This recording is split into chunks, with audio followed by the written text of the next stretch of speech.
로마서 2장 1절부터 5절 말씀을 교독하겠습니다.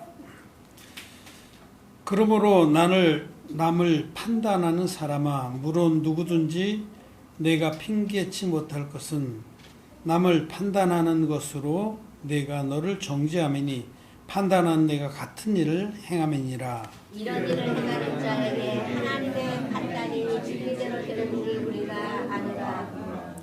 이런 일을 행하는 자를 판단하고도 같은 일을 행하는 사람아, 내가 하나님의 판단을 피할 줄로 생각하느냐. 꼭 내가 하나님의 인자하심이 너를 인도하여 회개케 하심을 알지 못하여 그의 인자하심과 용납하심과 길이 참으심의 풍성함을 멸시하느뇨. 다만 내 고집과 회개치 아니한 마음을 따라 진노의 날 곧 하나님의 의로우신 판단이 나타나는 그날에 이 말 진노를 내게 쌓는도다. 아멘. 예, 성도 여러분 안녕하셨습니까? 온라인으로 예배를 드리는 패친 여러분도 안녕하십니까? 요즘에 제가 로마서 성경 공부 방에 가담을 해서 글을 좀 쓰고 있습니다. 그 방을 주관하는 분이 조박 목사님, 미국에 계신 분인데 은퇴하신 분이에요. 저하고 동갑입니다. 동갑인데 그분은 은퇴하셨어요. 저는 현직입니다. 그래서 그분이 이제 같이 그 방도 운영하고 그러자고 그러는데 마음 같아서는 그렇게 하고 싶어요. 근데 시간이 없습니다. 저는 아시는 대로 저는 자비랑하면서 복음을 섬기기 때문에 낮에는 일도 해야 되고 또 시간이 없어요. 새벽에 일어나서 책도 쓰고 뭐 그런 글도 좀 쓰는데 그걸 뭘 맡아서 책임지고 할 그럴 여건이 안 돼서 제가 대답을 못했습니다. 새벽에도 로마서 그분이 5개 방을 운영을 하시는데 로마서 방은 저더러 맡아서 해달라고 그러시. 감사하게도 그렇게 부탁을 하시지만은 제가 그냥 못 들은 척하고 말았습니다. 지금으로서는 제가 그걸 맡아서 관리할 건 안 되고. 조팡 목사님이 이렇게 화두를 열어주시면 제가 글을 쓸 수 있을 때 쓰는데 오늘 이 말씀은 정리해서 거기도 글도 좀 올리려고 전하는 겁니다. 따로 앉아 쓸 시간도 없어. 설교를 하고 제가 정리해서 쓰고자 합니다. 제가 지금 거기 그 로마서 연구방에 로마서가 어려운 이유 그런 시리즈로 글을 쓰고 있습니다. 2번째 썼는데 이제 3번째 쓰는 거예요. 예수 믿는 분들에게 로마서가 어렵습니다. 어렵지 않을 수가 없습니다. 저도 거듭나기 전에 로마서가 제일 어렵더라고요. 성경에서 제일 어려운 성경이 66권 중에서 로마서가 제일 어렵더라고요. 이 로마서의 말씀들이 참 힘있고 좋은데 어느 부분은 이해가 되지만 어떤 부분은 저하고 안 맞아요. 제 마음의 상태하고 성경이 안 맞아. 그래서 이해도 되지 않고 괴로운 거죠. 어려웠습니다. 그래서 막 주석서도 많이 찾아보고 뭐 유명하다는 주석서는 다 찾아서 로마서 부분에 손을 성경 짚고 그 주석서를 짚으면서 근데 주석서를 보고 뭐 강해집도 보고 그러면 읽을 때는 뭐 그런가 싶기도 해요. 근데 돌아서면 다 사라져 버려요. 마치 공기를 잡으려는 것 같아요. 여러분 공기 잡아집니까? 다 빠져나가잖아요. 그렇게 어려웠어요. 제가 로마서 때문에 참 이걸 어떻게 로마서를 온전히 이해해 보고자 참 오랫동안 무던히 우리 한글로 된 그런 주석서나 강에서도 많이 찾아보고 또 묻기도 하고 성경학자들한테. 그런데 확실한 그런 확신으로 대답해 주는 분은 못 만났습니다. 그럴 겁니다. 교리적인 차원에서 얘기를 해주고. 그 정도는 저도 다 아는 얘기죠. 그 정도 수준 갖고 묻겠어요.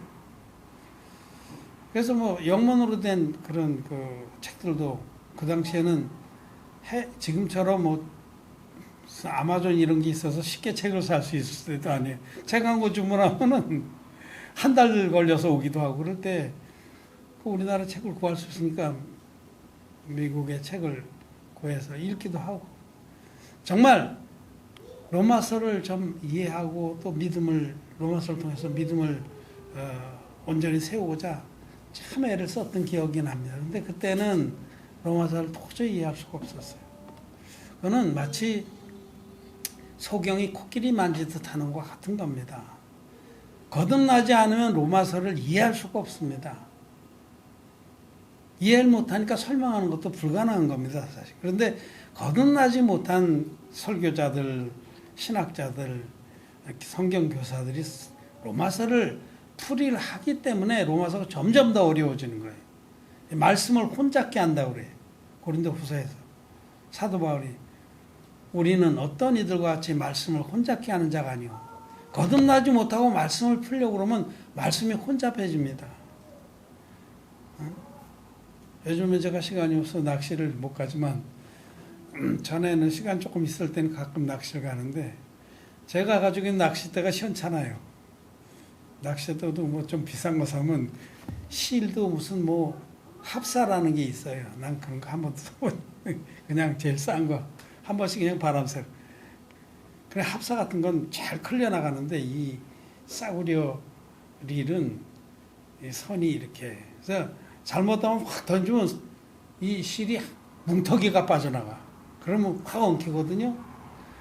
그거 끌으려고 하면 그날 낚시 다 버리는 거예요. 그 엉킨 거를 끌으려고 그러면 점점 더 엉킵니다. 그랬던 기억이 아주 그냥 짜증나요. 확 끊어버리고 새로 매야 되는데 다 끊어버리면 낚시 줄이 얼마 안 남아. 그 엉킨 실을 끌으려고 하면 더 엉킵니다. 그게. 사실은 잘 풀면 쉽게 풀어지는 건데 그거 풀어보겠다고 막 땡기다 보면 더 엉키는 그거와 똑같아요. 거듭나지 못한 설교자들, 목회자들이 성경교사들이 성경을 풀려고 하면 더 어렵게 만드는 거예요. 소경이 코끼리 만지듯 하기 때문에 엉뚱한 소리라는 겁니다. 소경이 코끼리를 만지면 어떻게 돼요? 어떤 소경은 코끼리한테 나가다가 배를 만졌어. 막 쓸어봐도 막 다 벽이야. 꽃인데 한참 가도 벽이고 한참 내려가도 벽이고 말랑말랑하지만 좀 거칠기도 하고 이 소경은 큰 확신으로 얘기해요. 코끼리는 벽이다. 아주 거친 가죽벽이다. 이렇게 확신으로 얘기를 해요. 코끼리 아닙니다. 어떤 소경은 코끼리 뒤쪽으로 가다가 꼬리를 잡았어요. 막 움직여. 확 당겼더니 마침 코끼리가 확 오줌을 냈어요. 그래서 코끼리는 샤워기 같은 거다 확 당기니까 확 뜨거운 물이 확 나오네. 어떤 소경은 앞에서 가다 코를 잡았어요. 막 움직여. 응?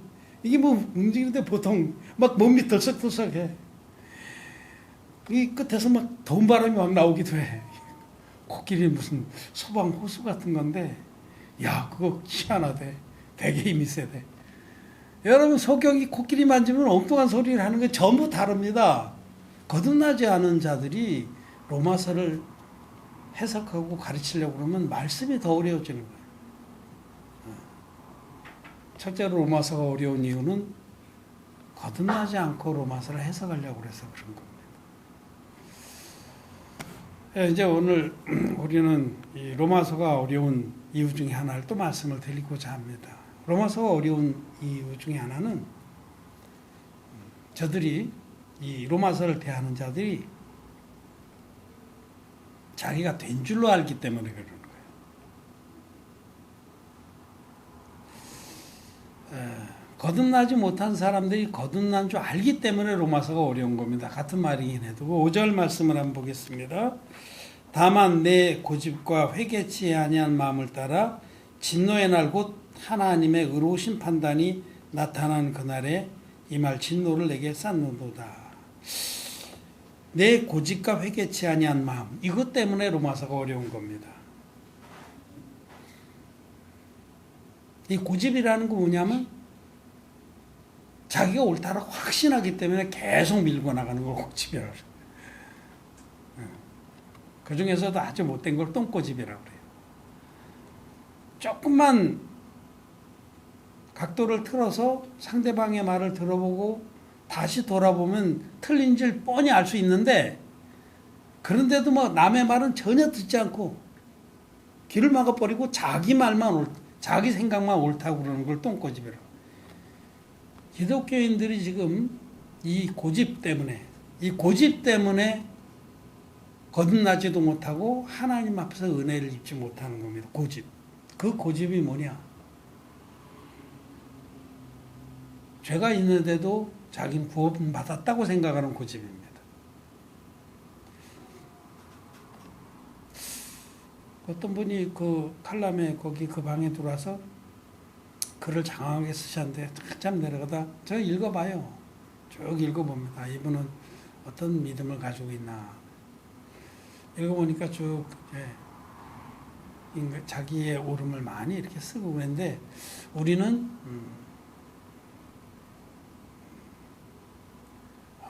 구원의 소망을 가지고 있는 죄인입니다. 이렇게 썼더라고요. 내용이 그런 거예요. 천국의 소망을 가지고 있는 죄인입니다. 결론은 죄인이라는 거예요. 그게 이제 기독교 교리입니다, 여러분. 칭의 교리입니다. 칭의 교리. 기독교는 그 칭의 교리 위에 서 있습니다. 로마서의 주제는 이신득의입니다. 득의. 써있자, 믿을 신자, 얻을 득자, 오를 의자. 믿음으로써 하나님의 의를 얻는다. 얻었으면 자기에게 있는 거죠. 그 이신득의, 그건 옳은 거예요. 믿음으로 의롭다함을 얻는다. 그게 로마서 전체의 주제입니다. 근데 그 로마서를 가르치고 이해한다고 하는 분들은 이신칭의를 주장합니다. 믿음으로써 의롭다고 불러준다. 그래서 성경은 분명히 로마서는 의롭다 하심을 얻은 자 되었느니라 이렇게 말씀되어 있어요. 의롭다 하심을 얻은 자 되었, 의로워졌다는 말이에요. 오직 의인은 믿음으로 말미암아 살리라. 성경에는 로마서에도 의인을 얘기해요. 하나님 앞에서 하나님의 온전한 구원의 은혜를 입은 자는 의인이다. 죄가 없다. 성경이 말씀한 대로, 약속한 대로 너희 죄악이 주홍 같을지라도 눈과 같이 헤어질 것이요. 그 약속대로 마음에 눈과 같이 헤어진, 그것이 로마서가 우리에게 주고자 하는 축복입니다. 우리가 읽은 로마서 2장 마지막 부분에 보면 29절에 오직 이면적 유대인이 유대인이며 할례는 마음에 알지니 신령에 있고 의문에 있지 아니한 것이라. 할례는 마음에 알지니, 마음의 할례를 받으라고 말씀하십니다. 마음의 할례를 받는다는 건 마음의 죄가 뚝 끊어져 나가서 주님께 넘겨서 주님이 다 이뤘다기까지 갚아주신 그 은혜를 입으라는 겁니다. 그게 마음의 할례예요. 마음의 할례를 받은 자가 그 하나님의 은혜를 기억하고 간직하려고 육체에 표를 둔 것이 육체의 할례입니다. 아브라함의 할례를 받은 것은 믿음으로 의인된 후입니다. 먼저 아브라함이 하나님 믿어서 죄사함 받고 의인이 된 후에, 그 후에 하나님께서 할례의 법을 주셔서 아브라함이 그 몸에 의인된 표를 둔 것이 할례입니다. 정말 말씀을, 하나님의 그 구원의 말씀을 제대로 알고 믿는 사람은 마음의 할례를 받아서 의인이 됩니다. 그런데 오늘날 기독교인들은 의인은 없습니다. 그래서 그분들은 마음에 죄가 있기 때문에, 마음에 죄가 있는 사람은 성경 말씀이 다 죄로 풀립니다. 죄로. 여러분, 제가 지금 이렇게 투명한 안경을 쓰고 있어서 여러분들이 밝게 원색대로 다 잘 보여요. 근데 만약에 초록색 선글라스를 끼고서 여러분 본다면 다 초록색으로 보이겠죠? 그와 같이 마음에 죄가 있는, 아직 구원받지 못한 기독죄인들의 영적인 눈에는 죄가 가리고 있어서 하나님의 온전한 은혜의 법을 보지 못합니다. 죄의 선글라스를 끼고 있기 때문에. 그래서 로마 3장 10절에 의인은 없나니 하나도 없으며 요런 데 가서 눈이 팍 꽂히는 거예요. 봐라. 의인은 없다고 그러지 않았냐. 그래서 죄가 있는 걸 당연시합니다. 예수님을 믿기 때문에 우리는 죄인이 죽을 때까지 우리는 죄인이지만 천국의 소망을 가진 죄인이지만 구원받은 죄인이지만 여러분 구원받은 죄인이라는 건 말 자체가 모순입니다. 죄가 있으면 구원받은 거 아니에요. 죄의 삭은 사망입니다. 그런데 그 구원받은 죄인이라는 말을 많이 써요. 천국의 소망을 가진 죄인. 죄인은 천국의 소망 못 갖습니다. 기독 죄인들, 온전한 복음을 알지 못해서 예수는 믿지만 마음에 죄가 있는 사람이 다라고 해도 과언이 아닙니다. 99.99%가 예수님 믿고도 마음에 죄가 있습니다. 마음에 죄가 있어요.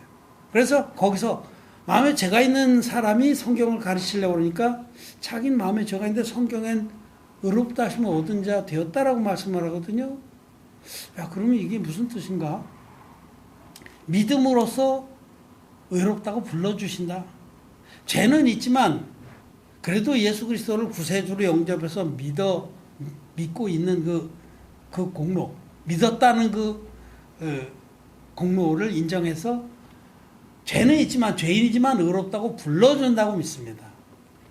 죄가 마음에 있어요. 분명히 정직하게 이야기해 보세요. 예수 믿는 사람들 마음에 죄가 있습니다. 그래서 주여 이 죄인을 용서해달라고 자주자주 회개 기도를 합니다. 죄가 있다는 증거죠. 그래서 그들이 믿는 것은 이신 칭의의 교리를 믿는 겁니다. 죄는 있지만 그래도 예수님 보혈을 의지하니 하나님께서 의롭다고 불러주신다. 의로운 거하고 의롭다고 불러주는 건 천지 차이입니다.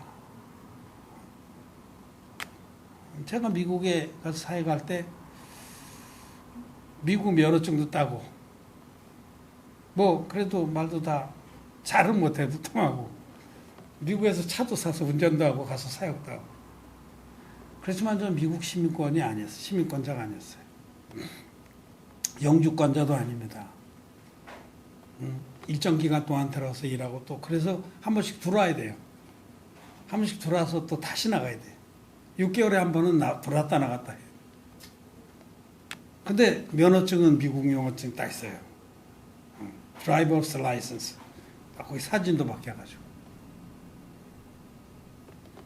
그래서 미국 사람인 척 해도 만약에 내가 무슨 문제가 있어서 검문에 걸리면은 찍어보면 거기는 미국 사람들은 미국 시민이나 이러면 소셜 시큐리티 넘버라는 게 있어요. 우리 주민등록번호 같은 거예요. 그걸 대라고 하면 난 못 댑니다. 그러면 추방돼야 되면 나오고. 추방될 일 왜냐면 난 그 법을 지켜서 왔다 갔다 했기 때문에 그럴 일 없지만 아무리 미국에 살고 미국인보다 더 영어를 잘하고 뭐 미국의 문화나 역사를 아무리 잘 알아도 미국 시민이 아니면 미국 시민이라고 아무리 자기가 주장을 해도 소용없는 겁니다. 아무리 성경을 많이 외우고 봉사활동을 많이 하고 예배 빠짐없이 참석하고 정말 경건의 모양은 그렇게 충만하게 있어도 하나님께서 인정하지 않으면은 너는 내 자녀다. 너는 천국의 후사다라고 인정하지 않으면 지옥에 가야 되는 거예요. 둘 중에 하나입니다, 여러분. 천국 아니면 지옥인데 천국에 누가 가냐면 죄 사함으로 말미암은 구원을 받은 의인들만 갑니다. 의인들만 천국 갈 수 있어요. 마음에 할례를 받은 자. 할례는 마음에 할지니 마음에 할례를 받은 의인들만 갈 수 있습니다. 마음에 죄의 가죽이 그대로 남아있는 자는. 구약 성경에도 너희는 마음 가죽을 베고 내게 속하라. 구약 성경에도 이 말씀 많이 했어요. 마음에 할례를 받으라고. 마음에 죄가 있는 사람은 지옥 갑니다. 그런데 이게 왜 고집처럼 이 이신칭의론 예수를 믿으면은 죄는 있지만 의롭다고 불러준다. 의롭다고 불러줘도 소용없어요. 의롭지 않으면 지옥 가는 거예요. 왜 이것이 이 고집을 버리지 못하는 이게 옳다는 고집. 예수 믿고도 죄가 있는 게 옳다고 다 생각합니다. 칭의론으로 싹 가려가지고 하나님 잘 믿는 척하고 경건의 모양이 있습니다. 우리보다 훨씬 더 예수 잘 믿는 것 같아요. 표정도 그렇게 온화하고 스마일 운동 잘하고 새벽 기도도 그렇게 열심히 하고 봉사활동도 그렇게 열심히 하고 성경 기절도 그렇게 잘 외우고 정말 남을 위해 불 속에 자기 몸을 내어주기까지 하고 그런 경건의 모양은 그렇게 훌륭한데 결정적으로 마음에 죄가 있다는 거죠. 근데 다 죄가 있어. 자기만 죄가 있는 게 아니고. 그러니까 이것이 틀렸다는 생각은 해본 적이 없는 겁니다. 이게 무서운 겁니다. 다 그러니까 이게 옳은지 알아요. 칭의로운이 옳은지 알아요. 죄가 있지만 의롭다고 불러주시는 거지 사람은 절대로 의롭게 될 수 없다라고 그들은 생각합니다. 그래서 절대로 하나님의 그 의를 옷 입을 수가 없는 겁니다. 자기 마음에 죄가 있으면서도 천국 간다고 생각하는 사람은 하나님의 의를 옷 입을 수가 없습니다. 오늘 이 말씀 앞에서 한번 생각해 봐야 됩니다. 여러분 죄가 있으면 지옥 갑니다. 이 성경의 말씀 로마서의 6장에 기록된 말씀이 로마서에 죄의 삭은 사망이라 죄의 대가는 지옥이라는 뜻입니다. 죄가 있으면 반드시 지옥 갑니다. 주님께서 말씀하셨어요. 너희 죄가 호리만큼만 있을지라도 결단코 거기서 나오지 못해요. 마음에 죄가 있는 자는 절대 천국에 못 들어갑니다. 그 모든 죄를 깨끗이 사함받고 흰눈같이 죄가 없는 자, 하나님 앞에 의롭다함을 얻은 자만이 천국에 들어갑니다. 그런데 많은 사람, 거의 모든 예수 믿는 사람들이 죄가 있기 때문에 그들은 그 고집을 버리지 못하는 거예요. 이게 틀렸다는 그런 생각을 해본 적도 없기 때문에. 숫자가 많다고 해서 진리가 아닙니다, 여러분. 자주 예를 들지만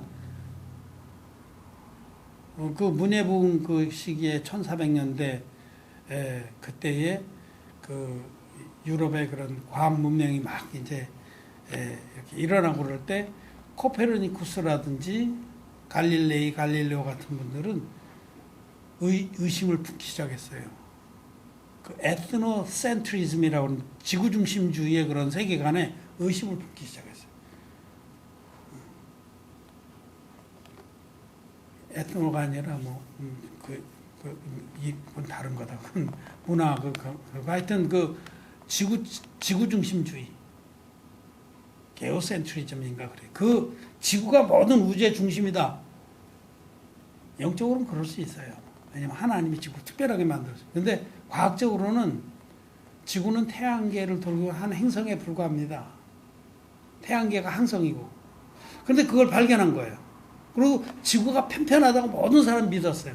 지구는 편편하고 지구 끝에 가면 떨어진다라고 이 지구에 대해 생각을 했어요. 그래서 멀리 못 나갔어요. 그런데 이런 과학자들이 지구는 둥글다, 공처럼 생겼고 지구가 태양 주위를 돈다 이렇게 아주 혁명적인 얘기를 했어요. 그래서 막이 들렸다고요. 화형에 처할 뻔했어요. 화형에. 갈릴레오가 종교 재판을 받았습니다. 마귀가 들렸다. 그랬습니다. 왜냐하면 모든 사람이 다 지구는 편편하고 태양이 지구주위를 돈다라고 믿었으니까. 근데 여러분 그 모든 사람이 다 그렇게 믿는다고 해서 그게 진리입니까? 아니죠. 진리는 진리이기 때문에 진리인 겁니다. 지금 모든 기독교인들이 예수님의 피만을 믿습니다. 예수님 피만을 믿기 때문에 죄가 그냥 있는 거예요. 근데 성경에 있는 복음, 성경대로의 복음은 성경대로 우리 그리스도께서 우리 죄를 위해서 죽으시고 그랬을 때 그 성경대로라는 말은 구약 성경의 속죄의 제사 그대로 예수님께서 우리 죄를 위해서 죽으셨다는 뜻입니다. 사도 바울이 전한 복음은 성경대로 그리스도께서 우리 죄를 위해서 죽으신 복음이었는데 구약 성경의 속죄의 제사에서는 반드시 흠없는 제물이 있어야 되고 반드시 안술해서 자기 죄를 제물에게 넘겨야 되고 반드시 제물이 죽어야 됐습니다. 이 세 가지가 절대적인 필수입니다. 이 중에 하나라도 빠지면 그건 불법 제사였어요. 그래서 대속죄일 날도 대제사장 아론이 이스라엘 백성 전체 1년 죄를 흠없는 암염 수염소의 머리에 대제사장이 대표로 안수해서 이스라엘 백성이 1년 죄를 그 아사셀 염소에게 넘기고 이 아사셀 염소가 이 죄를 짊어지고 광야에 가서 죽음으로 1년치 죄의 사함을 받았죠.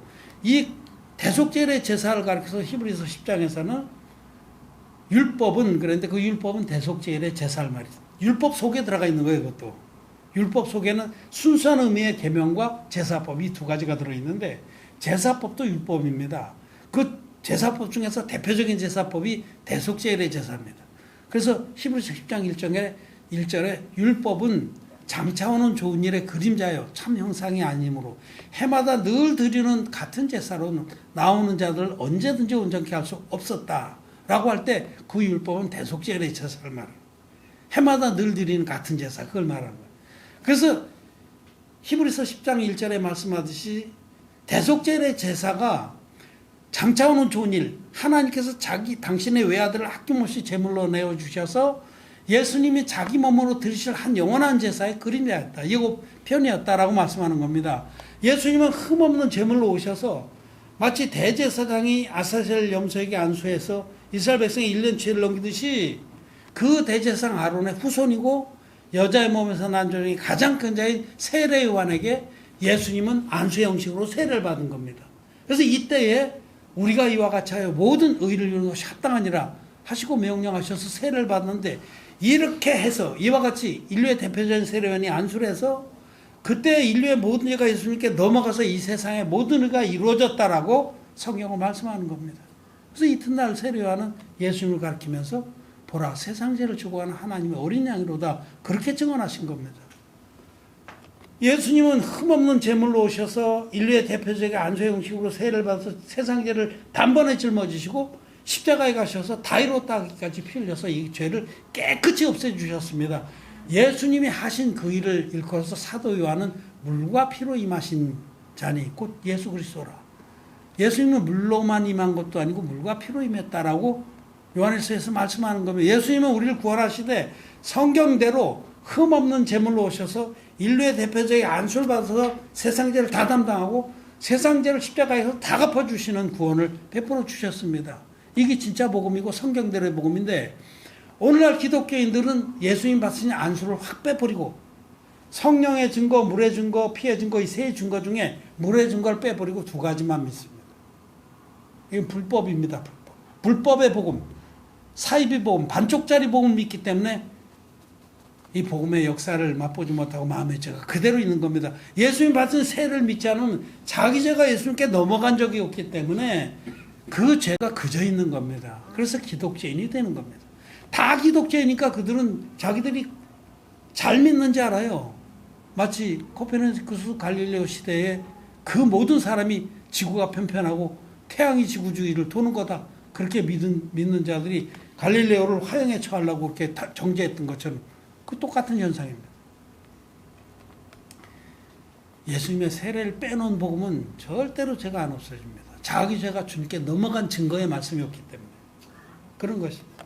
그래서 오늘 우리가 정말 그 고집, 지금 마음에 죄가 있으면서도 자기가 잘 믿는지 알고 모든 사람이 그렇게 믿으니까 그것이 정통인지 아는 그 고집 때문에 하나님께 회개를 못하는 겁니다. 사도 바울이 예루살렘에서 시작해서 일루리콘까지 두루 전했던 말씀은 하나님께 대한 회개와 예수 그리스도께 대한 믿음, 이 두 가지입니다. 첫째로 회개를 해야 됩니다. 회개. 죄가 있으면 회개를 해야 돼요. 죄가 있으면 지옥 갑니다. 그래서 자기 마음에 지금 죄가 있는 사람, 아무리 지금 자기가 목사고 총회장이고 장로고 집사고 해도 죄가 있으면 지옥 간다는 이 진리의 말씀 앞에서 말씀 앞에 좀 생각을 해봐야 돼요. 그리고 회개를 해야 됩니다. 죄가 있는 사람은 회개해야 돼요. 나는 지옥 갈 자입니다. 회개라는 것은 그 좁쌀만한 죄들 들고 나서 하나님, 내가 어제 친구를 뭐 어떻게 하고, 내가 어제 눈으로 간음을 했고, 내가 어제 참 못된 생각을 했고 용서해 주십시오. 다시는 죄를 안 짓겠습니다. 그런 말도 안 되는 그런 거짓말을 회개라고 안 그럽니다. 그거는 칭의론을 뒷받침하는 교리입니다. 죄가 있기 때문에 생겨난 교리예요. 회개기도의 교리. 회개기도 한다고 죄가 없어지는 줄 압니까? 절대 안 없어집니다. 피 흘림이 없은 즉 사함이 없느니라. 죄는 생명으로만 갚는 거지 눈물로 흘리고 말 몇 마디에 그렇게 될 수가 없습니다. 죄가 있는 사람은 자기가 지옥 갈 자인 줄 인정하고 하나님 나를 불쌍히 여기십시오 하고 하나님께로 나와야 됩니다. 그게 회개입니다. 참된 회개는 자기가 지옥 갈 자라고 인정을 하고 하나님 나를 불쌍히 여기십시오. 내가 아무리 오랫동안 목회를 하고 장로로 집사로 교회에서 헌금도 많이 하고 희생도 많이 했지만 하나님 내 마음에 죄가 있습니다. 죄가 있으면 죄의 삭은 사망인데 난 지옥 갑니다. 그럼 제가 들은 얘기인데 옛날에 아주 신령한 목사 한 분이 돌아가시려고 기도원에 와서 돌아가시려고 그런다. 너무너무 훌륭한 교수고 그런 분인데 밤새 울면서 방바닥을 손톱으로 긁으면서 주여 죄가 생각날 때마다 회개하는 거예요. 그 교리에 빠져서 나중에 꼬부르게 죽었는데 들어가 보니까 손톱이 다 닳아서 피가 철철 나죠. 그런 상태. 불쌍해요. 지옥 갔습니다.